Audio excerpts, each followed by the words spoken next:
I'm the Executive Director and Lead Strategy Catalyst at Forward Through Ferguson. It's going to be hard to get towards racial equity, to achieve those policies, those really important steps towards justice, but we have to be ready for that journey.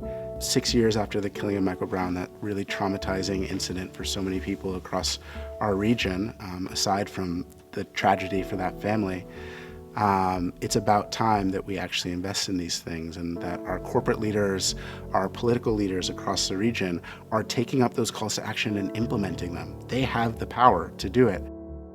So your work continues. Explain how it will continue in the coming years. Absolutely. So we have this vision. We know that St. Louis has never experienced racial equity, right? Since our founding and even the founding of the country, United States, systemic racism has been the status quo. And so it's really important that we're radically imagining a different St. Louis, right? One that we've never lived in, but is no less important. And so we call that vision 2039, 25 years, a generation after the killing of Michael Brown. What new ways could our society be showing up for all of its citizens, erasing the ways that Black citizens have been subjugated, and also other races as well, Latinx populations, Arab populations in St. Louis. And so we say that there's actually an equation for how we can achieve this. There are steps that we can take that will get us to that future. And so we think first, we have to have policy and systems wins. It's unacceptable that so few calls to action from the Ferguson Commission report have actually been implemented, and we need our leaders to do that. So that's a huge area of our work, advocacy.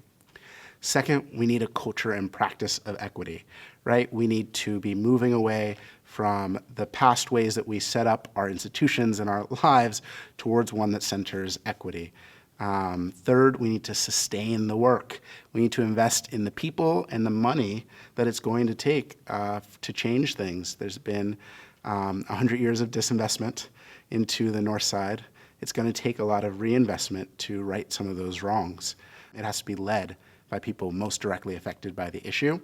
So that's like that people capital, that pipeline. And we hold that if we can live into those three things, then that racial equity future, that dream, is not just something that's fanciful in our imagination, but is something that we can tangibly get towards. For Living St. Louis, I'm Ruth Ezell.